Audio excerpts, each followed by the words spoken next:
Bem-vindos a mais uma Rede Poderosa de Intrigas. Eu sou Patrícia Quartarolo e estou aqui com Caio Lima. Fala, Paty, beleza? Aqui, beleza, e aí? Aqui tá do mesmo jeito da semana passada. Daquele jeito. Aquele jeito, completando um mês de isolamento, tudo muito incerto, mas estamos levando, temos que levar. Muito bom. A gente já lançou esse mês um episódio do podcast que foi o Trilogia Suja de Havana, né? A gente veio aqui pra América Latina e aqui continuamos. Continuamos, somos a resistência latino-americana na literatura. Pelo menos um podcast no nicho da internet aqui, né? Hoje a gente vai falar do Noite em Caracas, da venezuelana Karina Sáenz Borgo. O livro foi lançado pela Intrínseca, traduzido pela Lívia Dersola. É um romance de estreia dela, sólida estreia, achei bom. E traduzido para 23 línguas também, um sucesso. Um sucesso. Conta pra gente, Caio, sobre o que é o livro. Cara, o livro já começa com a morte da mãe da protagonista, a Adelaida Falcón.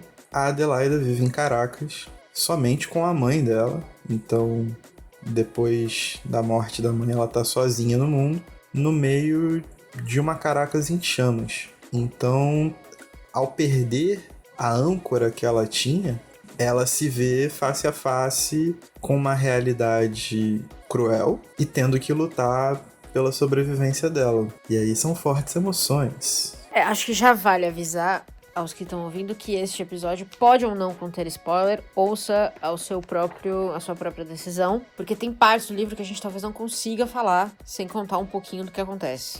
Exatamente. Cruze o Rubicão apenas se você estiver preparado. É isso aí. Acho que Em Chamas é uma boa descrição. É uma descrição basicamente literal, né? Da Caracas que ela descreve pra gente aqui. Sim. Então, ela mora num prédio onde ela consegue ver algumas das avenidas principais, que é meio que uma avenida que tende a ser o centro de embate, né, das forças pró-governo e das forças contra-governo. Exato. Então ela consegue ver tudo literalmente da varandinha da sacada ali do apartamento dela, que ela dividia com a mãe. E a gente não tá falando de uma briguinha de discussão, de gritaria, não. A gente tá falando de tiroteio, de containers em fogo no meio da rua. E de pessoas mortas. Corpos, sim, exatamente. E isso normalmente, ou piora, à noite. Exatamente. Oh, rapaz, tem muita coisa aqui pra gente falar, eu acho. Muita coisa, a gente tá numa... Começar é difícil. Mas eu acho que eu vou levantar um ponto importante. Acho que eu já vou começar na polêmica. Ok. Começar polemizando, que é o seguinte: ele foi traduzido para 23 línguas, né? Ele teve uma ampla divulgação no mundo todo. O trabalho da Karina Sáenz Borgo, ela já era uma jornalista sólida, mas, né, ela entrou pro mercado editorial e foi impulsionada a um nível que eu não sei realmente se ela esperava, porque realmente, né, a projeção é muito grande. Porém, eu acredito que a realidade de Caracas, que as pessoas querem acreditar, foi o que levou a esse boom. E existe um leve conflito entre o que é fato e o que é ficcional. Certo. Né? Então acho que a gente pode começar a partir daí. O que é essa Caracas que ela vive e o que realmente está acontecendo? Por que isso está vendendo tanto? Qual é a narrativa que faz esse livro vender tanto e se tornar esse espelho que a própria Karina, sempre que está em entrevistas, ela teve aqui na Flip em 2019, ela tenta, né, dar uma freada, assim. Porque até ela mesma se sente mal quando indagada de forma tão ferrenha acerca da crise venezuelana atual. Acho que esse já é uma polêmica pra gente começar gostosinho isso aqui. Acho que tem uma coisa que é importante a gente... Primeiro, eu acho que tem poucas vozes que saem da Venezuela pro mundo. Então isso já chama a atenção de ter uma voz que vem direto de lá. Mas eu acho que a Venezuela, tal como o Brasil, existem várias Venezuelas em uma, né? Então uma guerra do tipo que ela descreve aqui não vai ser. Se fosse aqui no Brasil, por exemplo, a gente vê isso direto nas favelas. A guerra que acontece nas favelas não é a guerra que acontece em Ipanema. Então, eu acho que tem muito de verdade no que ela descreve, mas é aquilo que a gente já discutiu. Aliás, você levantou super bem quando a gente tava falando da pauta da porra da autoficção. Sim. Colocou um pouquinho de ficção, é ficção. Então, o que eu tô entendendo aqui quando eu leio esse livro? Que ela construiu a Caracas no pior estado possível. É a realidade? Talvez para algumas pessoas. Então, é aí que tá. Eu levo, por exemplo, a questão do câmbio, da escassez, Sim. de grupos paramilitares que se organizam, ok. Tipo, você acompanha noticiário. Por mais que o noticiário seja uma mídia liberal, né, e que o governo venezuelano é considerado algo autoritário a uma margem esquerda, né, um espectro de esquerda da política, então você sabe que essa notícia vem de um jeito, a gente já cansou de falar isso daqui. Mas fatos são fatos. A partir do momento que você tem o declínio do preço do petróleo, isso acaba com a economia venezuelana. Venezuela também não tem indústria, fora o petróleo, é básico, eles importam até camisinha, então começa a faltar coisa, que eles não têm dinheiro para comprar. Começa a faltar coisa, é aquele ciclo de pessoas passando fome, aumento de violência, organização, o governo vai tentar agir de maneira dura. Isso tudo tá acontecendo, isso aí é inevitável. Mas a noite em Caracas da Karina é uma outra parada, irmão. É uma guerra. Ela é uma guerra.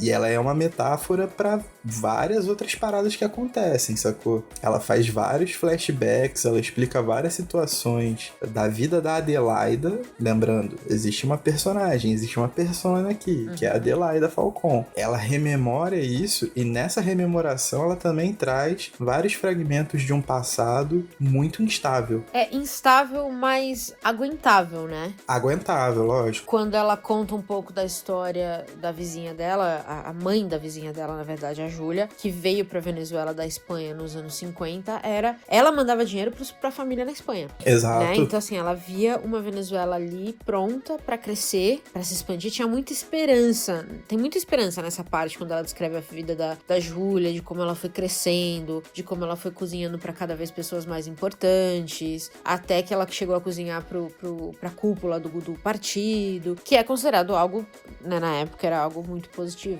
Então, esses contrastes do vem e vai, eu achei muito bonitos, na verdade, a construção da forma como ela falou isso, né? Porque Sim. Ela te tira dessa zona de guerra de vez em quando e te dá um pouquinho de alento. Eu acho que é o típico latino-americano dizendo assim, cara, mas nem sempre foi ruim assim. Ou não tá tão ruim assim. Teve coisas boas, ou tem coisas boas. Eu acho que é sempre aquela coisa de, tá uma merda, mas, pô, eu lembro de quando era bom, sabe? Ela te dá um alentozinho ali, você não tá o tempo inteiro naquela guerra insana, né? Ela fala uma coisa que é muito importante, que a América Latina, no geral, ela vive para rememorar esses pequenos intervalos, né? Porque a história latino-americana ela é muito conturbada, cheia de períodos autoritários, de repressão, de morte, de violência. Mas existem aqueles pequenos pontos de respiro onde as coisas dão certo e que o livro dela trata um dos contextos do livro dela é exatamente esse, de que numa época de crise existe essa tendência de você rememorar um passado mais próximo de você quando tudo estava dando certo. É uma coisa que a gente mesmo passa aqui no Brasil. Isso não é nada diferente e nada específico, né? Eu acho que existe um sentimento geral. Ela tentou cobrir esse sentimento geral, de certa forma. Sim. Tem uma coisa na história que é um estopim pra segunda, digamos, o segundo ato do livro, que é a cena em que a mãe já morreu, ela já enterrou a mãe, e ela já gastou uma grana, né, enterrando a mãe, contratando tudo. Então ela deixa muito claro, assim, quando ela faz os flashbacks, a mãe morreu de câncer, ela vai falando assim, todos os medicamentos tinham que ser comprados no mercado negro, porque não tinha no hospital, e ela tinha que arcar com esses medicamentos e o risco de comprar coisas ilegais. E aí ela sai de casa pra comprar, acho que comida, alguma coisa, e quando ela volta, as mulheres da Força Revolucionária, acho que tem um nome que eu esqueci, ocuparam o apartamento dela. É uma milícia, né? Isso. São várias milícias, assim. E tem duas coisas que me chamam a atenção nesse caso. Primeiro, que é uma milícia de mulheres, e as mulheres são extremamente violentas nesse livro, tanto quanto os homens. E a segunda é que aqui, a gente não pode esquecer que a Karina é uma jornalista. Ela escreve pro El País. Ela pega, talvez, o maior medo do capitalista liberal, que é você não ter mais casa, você não ter mais propriedade, você perder essa sua a sua maior possessão, que hoje é terra, né? E eu acho que, eu não sei, e eu pesquisei isso, eu não encontrei se isso acontece de verdade na Venezuela de hoje. Eu não achei, e se alguém souber, fiquem à vontade pra compartilhar com a gente. Mas pra mim, não deixa de ser a Karina dizendo assim, eu sei que esse livro vai ser um sucesso, ou se for um sucesso, tá aqui uma coisa terrível que pode acontecer com o seu apartamentozinho em Ipanema. Manja? Sim. E eu achei muito marcante, porque eu fiquei chocada quando isso aconteceu. Eu acho que ela foi muito infeliz em demarcar que o que tá acontecendo agora é um ponto de inflexão. Ou a Venezuela ruma para esse caminho revolucionário, e aí existe a questão de você tomar os meios de produção, você tomar propriedade privada, etc, etc. Ou você se rende ao mercado liberal como qualquer outro país latino-americano. Tipo assim, ela leva num extremo um ponto de inflexão que ela enxerga, sabe? Tipo, isso levando no caso aqui da realidade do país, né? De origem dela, saca? Mas é aquela coisa, a gente não sabe se pode acontecer, ela só... ou se tá acontecendo, eu pelo menos não tenho essa informação também. É só a questão de que ela levantou um ponto, tipo, ela maximizou, ela colocou as coisas como se estivessem acontecendo. E o processo, eu acho que todo mundo tem que ter isso em mente. Um processo revolucionário não é pacífico. Exato. Então... E também, mais ainda, quando a sua fonte principal de economia desaparece. Exatamente. Então você tá degladiando coisas extremamente intrínsecas à vida. Isso vai gerar conflitos de proporção igual. Mas a primeira parte do livro, até esse momento, né, em que a casa dela, o apartamento dela é ocupado por essa força paramilitar, por essa milícia civil, na verdade. Não é uma milícia militar, é uma milícia civil. Que também acho muito marcante, né, essa questão. A primeira parte é um livro sobre perdas, né? Então ela perde a mãe, ela perde o alicerce, ela perde as possessões, ela perde os livros que ela amava tanto, porque essas mulheres vão destruir tudo. Ela perde tudo que conectava ela ao que ela achava que conhecia. Ela perde as tias, porque ela já sabe que não vai conseguir mais vê-las. Sim. Então ela perde tudo. A primeira parte do livro, pra mim, ficou muito claro que era aquela parte de abrir mão de tudo que você conhece. Tipo, ela já cai na realidade cruel, né? Exatamente. A partir do momento, assim, que ela tava cuidando da mãe, ela tava fechadona cuidando da mãe. Então, aquele mundo externo, pelo que ela vai relatando retrospectivamente, né? Aquele mundo externo ainda não a afeta da forma que deveria. A partir do momento que ela enterra a mãe, maluco, o mundo cai. A ponto, na verdade, dela ter encontrado representantes dessa milícia no cemitério, enterrando um membro deles, ou um combatente deles, ou não sei, um inimigo. A gente não sabe, mas é automático. Ela saiu do funeral da mãe, já vê ali a violência escancarada na cara dela. Sim. É bem feito. Eu achei muito bem feita essa primeira parte, assim, muito poético até. A construção, eu acho que eu já puxei a polêmica pra gente trabalhar isso primeiro, porque a gente agora começa a entrar no ponto que a Karina dá um show, é um espetáculo, que é a construção da Adelaida. Sim. Enquanto uma sobrevivente, né? Total sobrevivente, porque aí a gente vê, ela tem essa perda toda, ela decide que, e aí agora talvez seja a parte que talvez tenha um pouco de spoiler, então estejam avisados, ela decide que não vai aceitar essa ocupação, ela vai até lá, ela briga, ela toma um tiro. Isso. E sobrevive. Isso. E aí decide que agora ela vai resolver a vida dela, e é assim que, e aí eu acho que é daqui pra mim que fica marcado que começa a segunda parte do livro, que é quando ela entra no apartamento da vizinha da frente dela, que estava destrancado, e descobre ali o corpo da vizinha, que morreu de infarto, presume-se, e o apartamento vazio. Então ela decidiu, aqui talvez seja um lugar que eu possa ficar por um tempo. Exato. Então ela perdeu tudo, e aí entra o segundo ato, vamos dizer assim, que é, ela encontrou uma saída, mas não é a saída definitiva, porque tá na frente da ocupação, que pode simplesmente entrar no outro. Exato. Então eu achei muito, essas marcações do livro, eu achei muito a construção é excelente, porque você vê até a mudança da personalidade da Adelaide, que eu concordo. É uma personagem fantástica da gente seguir. Ela começa se lamentando, ela começa meio chateada, ela começa rememorando a família e aí ela vira uma sobrevivente lutadora. Eu vou fazer o que eu tenho que fazer pra sobreviver. By any means. Exato. Ela transgride barreiras éticas e morais pensando unicamente na sobrevivência dela, né? E a forma como a Carina vai entregando isso, ela é uma coisa muito bem construída, porque tudo isso vem relacionado com as sensações sucessivas de perda. Então ela perde a mãe, quando ela volta para o apartamento, ela vê que o apartamento dela foi ocupado, ela toma porrada, ela vê essa milícia de mulheres queimando os livros, queimando e rasgando os livros dela, usando várias páginas como tampão para infiltração. No caso, ela é formada em letras, né, a Adelaida. Ela trabalha com editoriais, etc. Ela queria resgatar as louças, que era uma coisa muito especial, inclusive a capa do livro, né, Louças Quebradas. Ela queria resgatar as louças da mãe dela, que nem eram louças caras, mas eram representativas desse laço que ela construiu com a mãe. E as mulheres quebram isso na frente dela, então ela ocupa o apartamento vizinho, descobre a vizinha morta, ela consegue se desfazer da vizinha para ocupar aquela residência. Ela ouve constantemente aquelas mulheres quebrando todo aquele espaço dela, né, se desfazendo, usando aquilo ali como um depósito para contrabando de comida e várias outras paradas. E ela rompe talvez o último laço, que é o laço com a amiga dela, né? Por causa do irmão que aparece, que quando ela vai se livrar da vizinha, ele vai lá e pula por cima dela e tal. E os dois ficam juntos ali durante um tempo. Então, tipo, os laços dela vão quebrando e isso vai mostrando todas as barreiras éticas e morais que ela construiu e teve que desconstruir num tempo recorde para poder sobreviver. Eu acho que o último laço que ela quebra, na verdade, é com a própria Venezuela. Sim, verdade.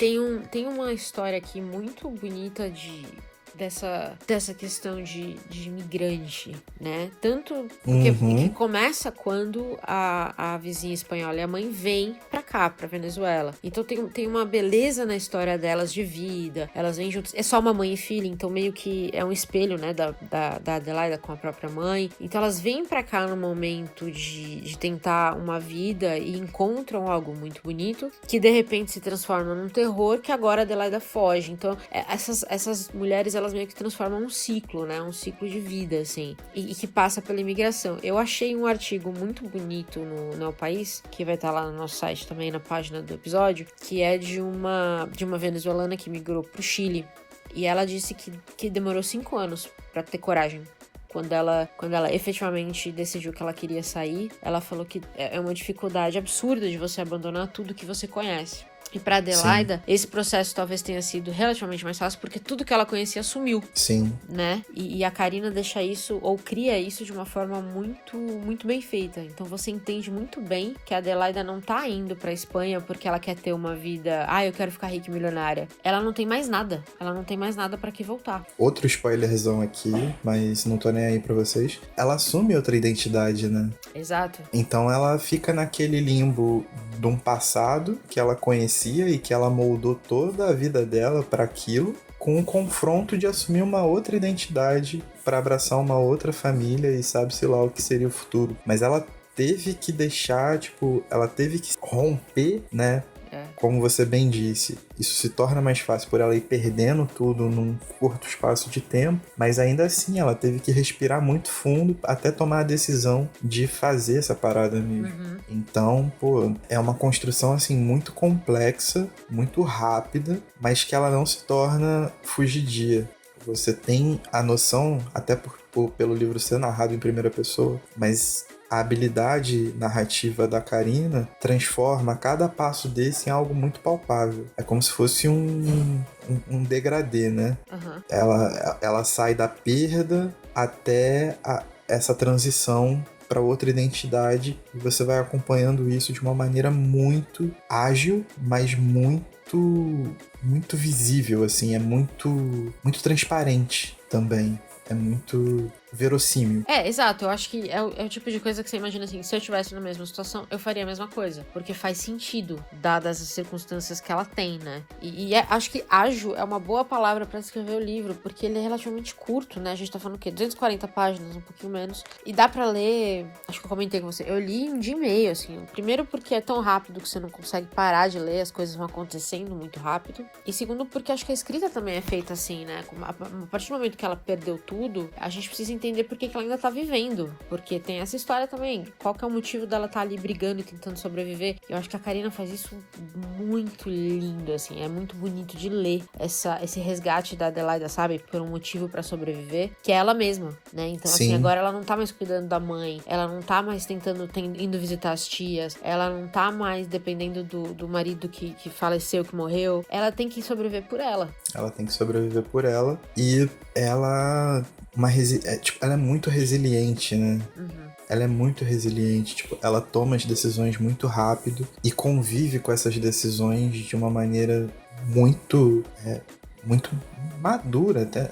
Ela tem 34 anos, se eu não me engano, mas é tudo muito... Espera-se que ela seja madura, mas é tudo muito fincado, tem muita raiz, tem muito fundamento. Sabe?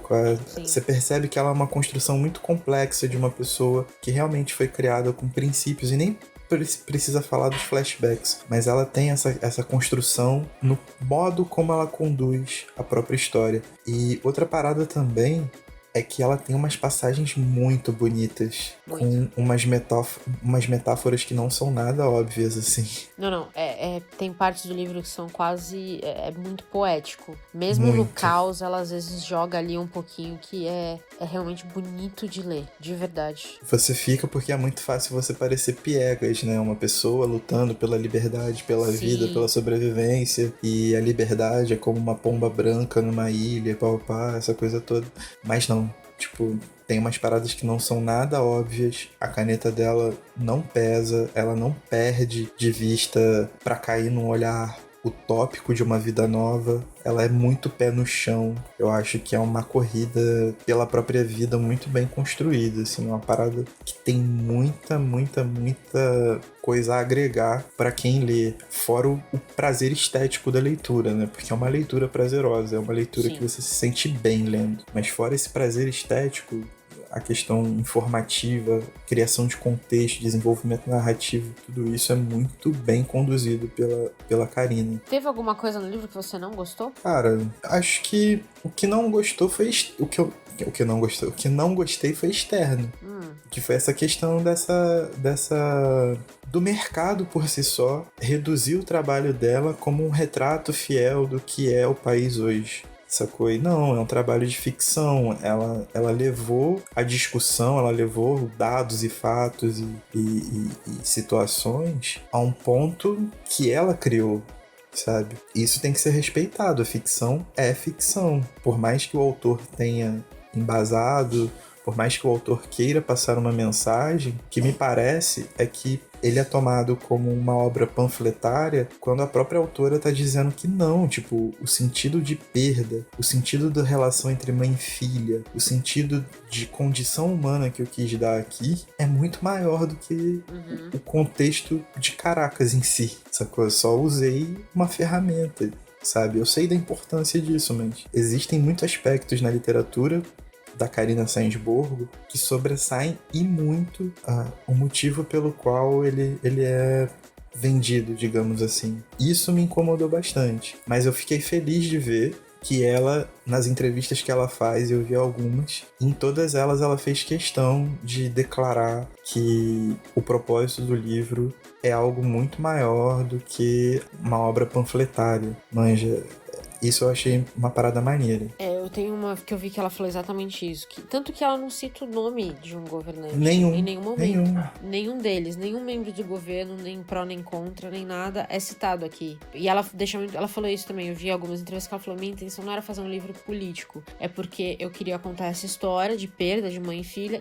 E o contexto que eu tinha era esse. E aí o que eu criei, que eu usei, foi esse. E aí o que a gente falou: tem coisas que ela pode ter extrapolado pra deixar até a situação mais tensa. Sim. Pra que a personagem dela pudesse ter esse rumo. E eu tenho reclamado, você sabe disso, eu tenho reclamado do marketing de livros já faz um tempo. Possivelmente a gente vai abordar isso mais profundo numa leitura, num episódio especial que a gente quer fazer pra esse mês ainda, né? Verdade. Mas eu acho assim, que vai, em algum momento, a gente vai ter que conversar sobre livros sendo vendidos como qualquer coisa definitiva de uma certa experiência, né? Primeiro que a literatura não é feita pra salvar ninguém, a literatura é feita pra mostrar algo. E depois que ela vai ser interpretada por cada um de um jeito, porque aí cada um vai ter o seu próprio filtro. Então não existe um livro que vai definir uma experiência, não é mesmo? É muito difícil disso acontecer. Então isso, você sabe, que tem me incomodado há muito tempo e eu concordo. Eu acho que é muito...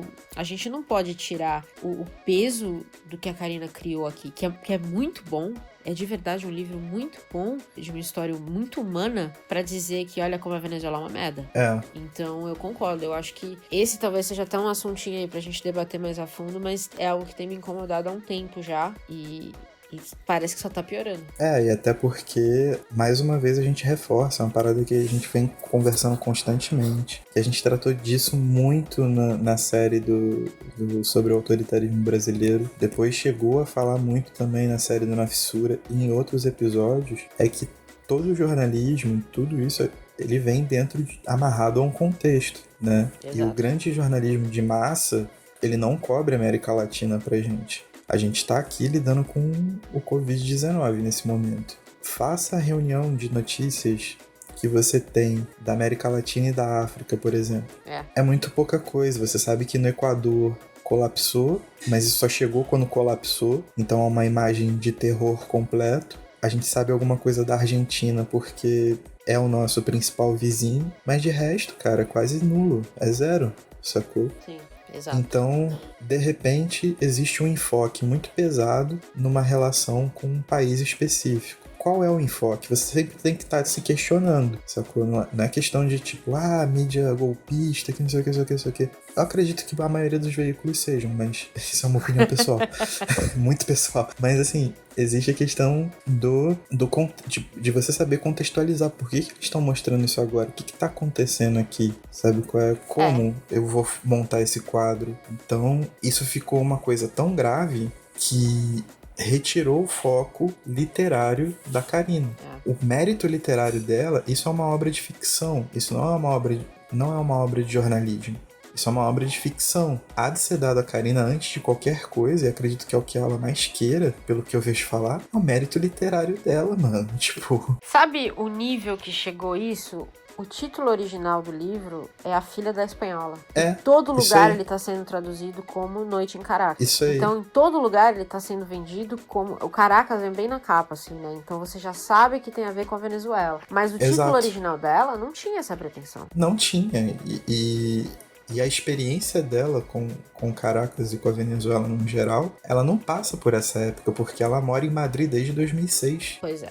E a última vez que ela foi, segundo o que eu pude apurar, foi entre 2012 e 2013. A gente tá em 2020. O livro foi lançado ano passado, né? Retrasado. Então ela já estaria defasada 6 anos, acompanhando o bagulho de fora, né? Pois é. Então... Mas eu acho que quem conseguir superar um pouco essa questão de quero ler sobre a derrocada da Venezuela, porque a gente vê muito de notícias sobre isso, o livro é muito mais do que isso. E eu acho que você só tem a ganhar. É uma leitura que eu achei... pegamos muito, sei lá, despretensiosamente, né? A gente pegou e falou, vamos ler esse aqui? Vamos. Pegamos e lemos. E olha, pra mim foi um grande achado. Eu gostei demais de ler esse livro, demais mesmo. Super, assim, super. Muito bom, muito bom. A forma como ela lida com a perda, a relação que ela reserva ainda, né? Tem uma frase que é muito marcante a partir desse segundo momento do livro, né? Que você pertence ao lugar que os seus mortos foram enterrados, assim. Então, quando ela vislumbra a possibilidade de sair daquele caos todo, ela ainda guardando esse peso, né, da vivência que ela teve, e aí como é que seria ela com outra identidade? Ela tenta fazer algumas projeções. Pô, tudo isso é fantástico, assim, ela tem uma construção absurda, tipo, é uma parada, pra um primeiro romance, então, uma parada muito boa, quase tão boa, por exemplo, quanto O Peso do Pássaro Morto, da Aline Bay. ou talvez no mesmo nível, sabe qual é? Tipo, Que também foi de estreia, né? que é um livro de estreia também. Então, assim, pra ter nem uma comparação, mas assim, meio que um sarrafo local que todo mundo já conhece, já ouviu falar. Pra mim, assim, é o mesmo nível. Eu li empolgado do mesmo jeito e achei fantástico do mesmo jeito. Concordo. Achei muito bom, recomendo demais. E aproveitando que a gente tá falando de política externa, de acompanhar as coisas e tudo mais, eu quero aproveitar aqui este nosso pequeno canto da internet para falar que é muito importante a gente acompanhar essas coisas, porque tem muita coisa que não chega aqui. E eu acompanharia muito o Jamil Chad. Não sei se você conhece ele. Ele acompanha o Brasil na ONU faz 20 anos. E ele fala muito, não só de como as coisas acontecem na América Latina, mas de como o Brasil reage ao que acontece na América Latina. E a gente ficaria chocado de como a gente acha o Brasil conservador agora, mas vocês ficariam chocados. A gente tem um histórico muito conservador em várias coisas. Mas obviamente que agora tá muito pior, é muito mais exacerbado. Mas vale a pena acompanhar o trabalho dele. Ele é um jornalista fantástico, ganhou prêmio e tudo mais. Jamil Chad, vamos deixar lá na página do episódio, se você quiser pegar o nome certinho. Outra parada que eu recomendo já na esteira sua é a newsletter do Giro Latino. Boa, você já falou dela aqui. Boa pra reforçar. Recomendei no BOzão. Isso. E recomendo de novo, porque todo sábado de manhã ou sexta de manhã, acho que é sábado. Todo sábado de manhã chega uma newsletter fresquinha com os assuntos mais importantes da semana de todos os países da América Latina. Fora curiosidades, parte cultural, etc. Mas isso é muito bom, porque a gente tem uma real proporção do que está acontecendo na nossa vizinhança. Então, a gente, até pelo Brasil ser o único país da América Latina a falar português, né? Existe talvez uma sensação de isolamento, alguma coisa assim, que eu acho que é uma baboseira danada. E a gente acaba observando notícias europeias e estadunidenses, basicamente, com muito mais afinco do que o que está acontecendo nas redondezas. E a Giro Latino traz isso de uma maneira muito bem filtrada, muito acessível, totalmente de graça, só você se cadastrar na newsletter, mas eu acho que eles têm tipo um apoia-se para ajudar, né? Porque é um trabalho jornalístico que envolve muito trabalho, muito tempo, etc. Sim. E que te deixa razoavelmente, tipo, bem informado. Você tem uma noção do que está acontecendo, você começa a abrir os olhos para realidades múltiplas, além da que seria considerada intangível, né, que é a do hemisfério norte. Então isso é importante, isso é sempre importante frisar. Muito bom, muito bom. Inclusive eu assinei, depois que você falou eu assinei, achei ótimo, a dica excelente. É ótimo. Muito bom, acho que com isso, mais alguma coisa? Cara, eu acho que fechou redondo, a gente falou tudo que tinha que falar. Repito, leiam Noite em Caracas, mas não é um livro jornalístico, é um livro de ficção. E é isso. E vem contar pra gente o que vocês acharam. Lembrando, eu sempre esqueço de falar, né, meu? Puta que pariu, eu sou uma péssima merchan. Lembrando que a gente tem um site, www.centralredepoderosa.com.br. Tudo que a gente fala aqui, a gente cita, tudo mais, a gente coloca lá no site, nos episódios bonitinhos, é só ir lá. E você pode ouvir também os episódios direto no site, certo, Caio? Então é isso. Visite a gente e a gente volta em breve, né? E esse esquecimento é só pra provar que a gente é realmente underground, porque a gente se sabota no marketing. A gente nem se promove. Exatamente. Isso é ser underground de verdade. E fechou. Fechou. E tchau. Tchau.